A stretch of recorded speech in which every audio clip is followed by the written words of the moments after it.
Hello. Skeletons. You've got one, I've got one, we've all got one, and yet we fear them. But despite this seemingly innate fear, we all enjoy looking at them. In fact, hospitals like this one have entire departments dedicated just to looking at skeletons. Like their slightly more gruesome cousins, the zombie, the skeleton provides a useful function in video games because they're a sort of human-shaped object that we can shoot in the head and hit with sticks without feeling any guilt because they're not a person anymore, they're just person-shaped. I'm not actually a doctor of skeletons, I'm a doctor of game design. What's a doctor of game design, you might ask? Well, you make games as a hobby for about 20 years. Somewhere along the line you spend 3 years doing a PhD, which is not really about game design, but because you've been making games for years and you've spent a couple of years in industry making games in studios and you've taught how to make games in classrooms, then even though your PhD is technically about media and cultural studies and not really about designing games, it's a professional qualification in doing research effectively. That's kind of the closest thing you can be to a doctor of game design. Oh, don't stare.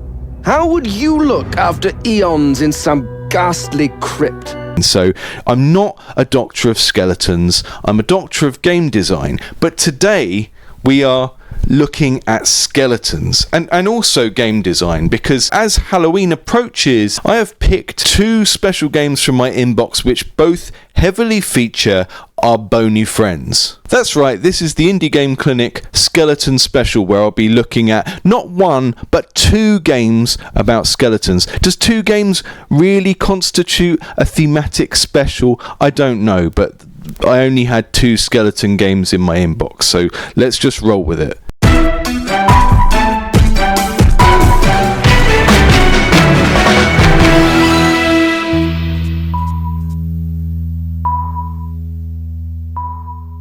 Unbodied is a top-down adventure game where you play as a skeleton who has lost their body, or at least the non-skeletal parts of their body. It's a very story and puzzle focused game, and that means I'd spoil it by showing too much of it, so I'll try to focus on general strengths and weaknesses rather than giving you a blow-by-blow walkthrough. I initially bounced off the game pretty hard because it starts the player right next to what is essentially the end boss, with no way of fighting them effectively. Damn annoying undead. Alright, let's get the party started.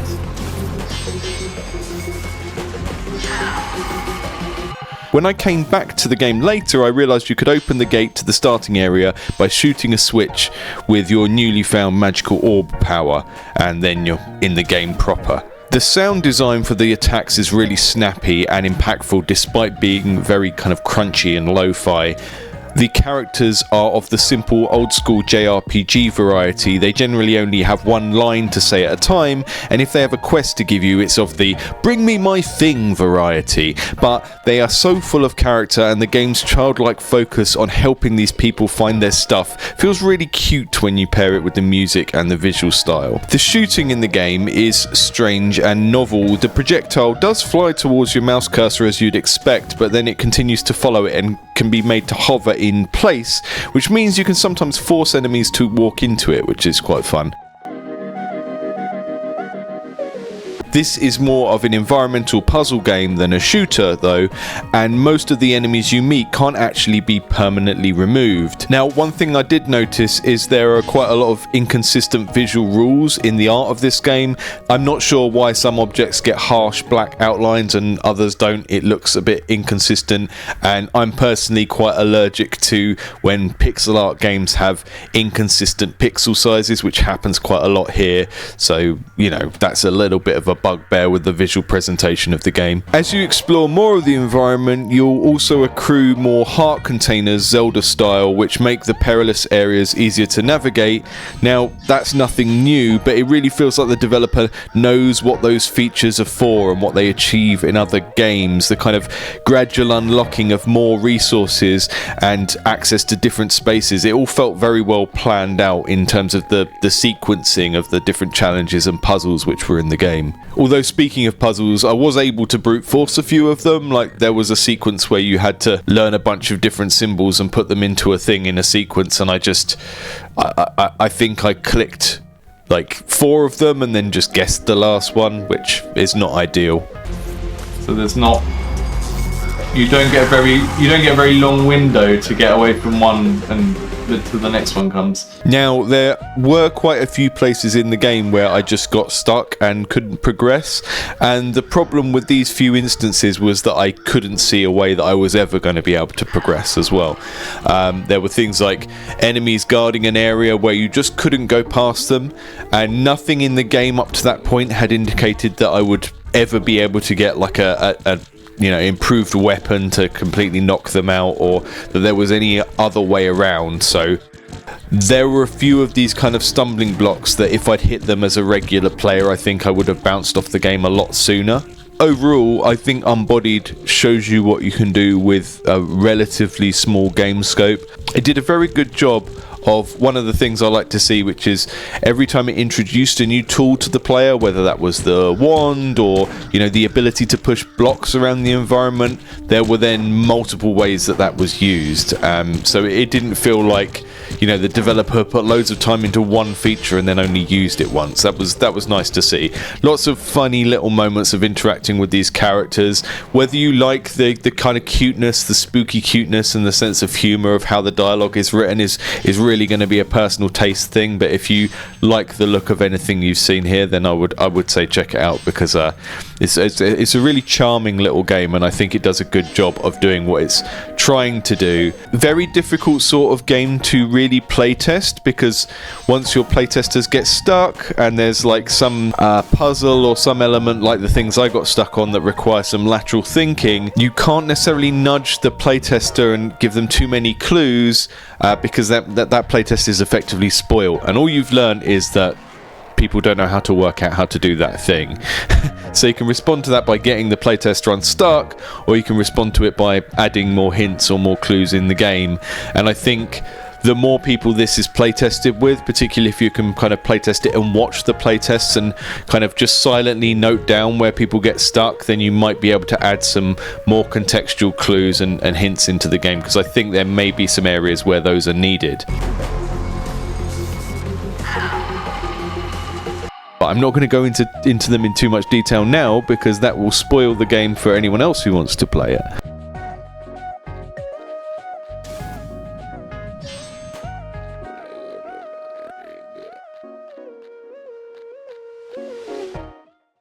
Healed to Death is an innovative dungeon crawler where you play as, you guessed it, the healer in a fantasy party. All of the enemies I saw were skeletons, which might feel a little bit repetitive, but the dungeon layouts were quite interesting and varied, and there are some cool boss encounters as well where you get to fight not a regular sized skeleton, but a giant one. But this first little run of enemies is just way too hard. You should always set your players up to have a run of easy progress at the start of the game, because otherwise they're just going to go, oh, sod this, and quit.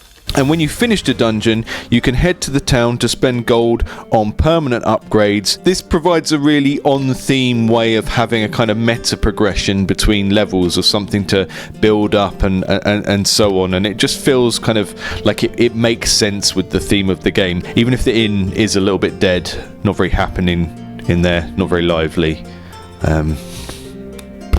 There are a bunch of small potential problems with Healed to Death, which generally amount to a bad UX or user experience, and they're mostly to do with pointy clicky user interface stuff. The complicating factor is that a lot of these UX issues probably come from the games that this game is playing homage to. It feels like you are playing a role within a party of an MMO, but MMOs kind of get away with having clunky interfaces and bad UX, because it's sort of the price you pay for getting to play these large-scale raids with friends and stuff like that. I'm not sure whether players of single games will be as tolerant of those sorts of issues, and that might mean that a lot of the potential audience for this game could bounce off of it.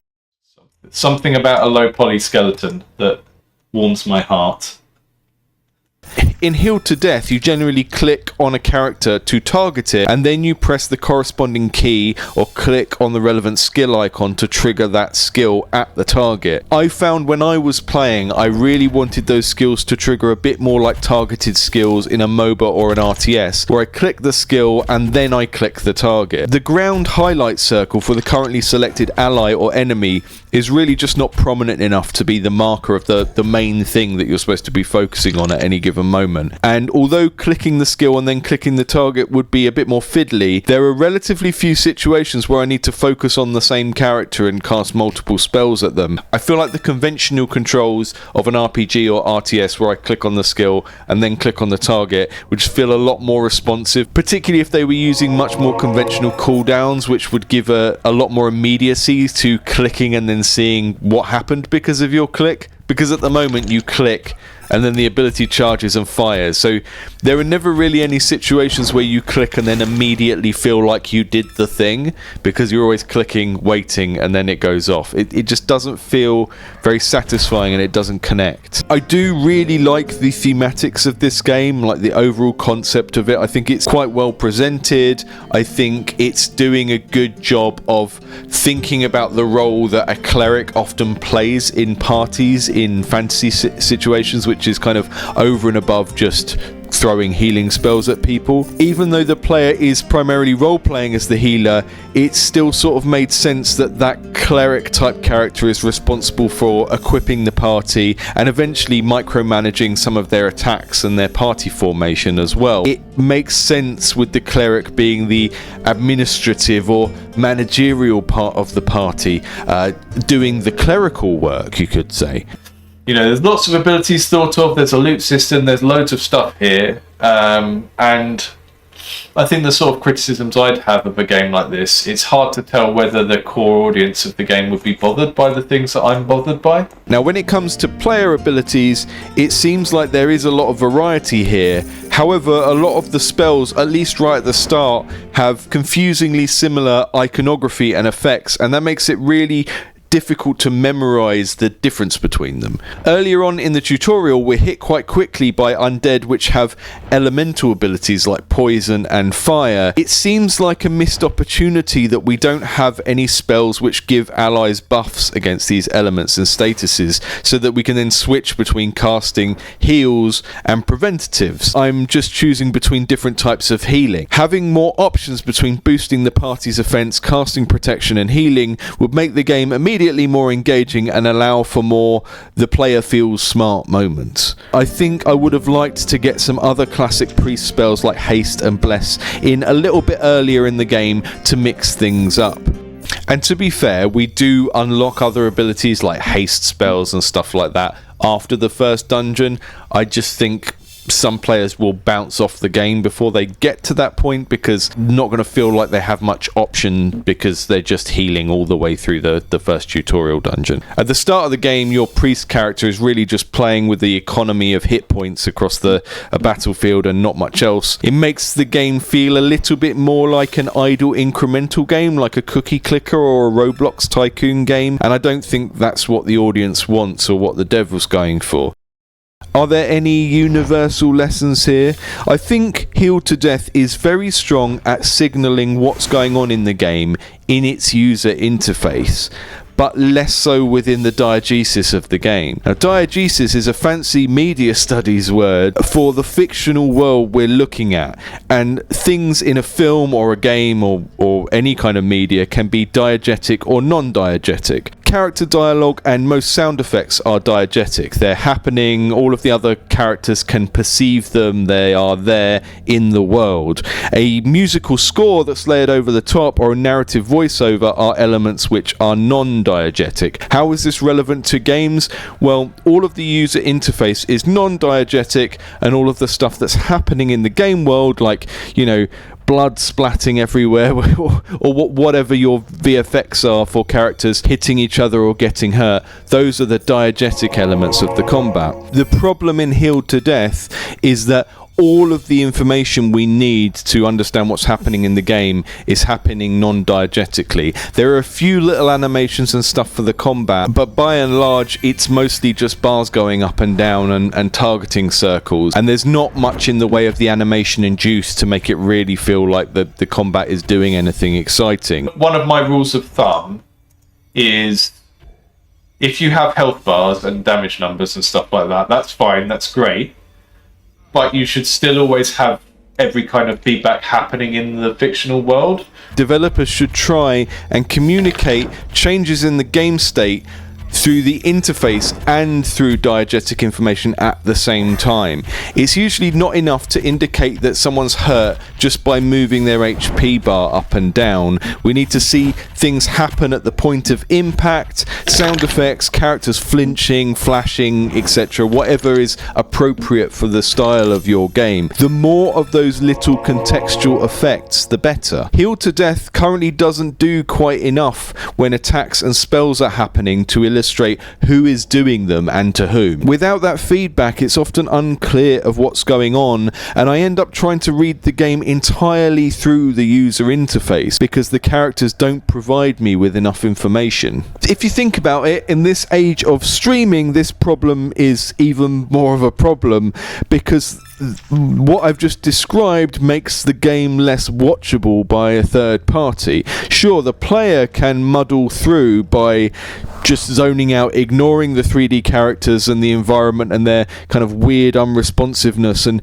just acting like nothing exists but the interface and just playing a clicker game with the interface.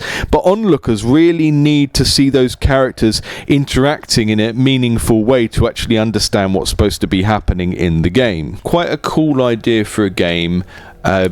Executed very strongly in some areas. I think the general presentation is good, the amount of content here is good, and the areas where it is a little bit weaker, like some of the interaction design and maybe some of the sequencing of the game, like the way that you start off with combat rather than healing, the way that your first few abilities don't feel different enough from each other to make it feel like you're making any choices, the way that skills work generally.